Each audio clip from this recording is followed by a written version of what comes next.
মেয়েরা একটা মাসালা জানে না। যদি মেয়েরা এই মাসালা জানতো, বাসর ঘরে ঝুলে ফেলতো আপনাদেরকে।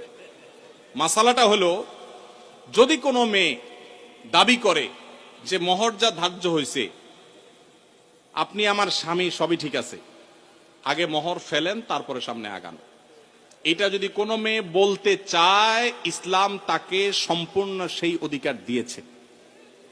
কিন্তু আমাদের সমাজে মেয়েরা মাসআলা আমার কাছে শোনার পরও বলবে না। এটা কেন বলবে না?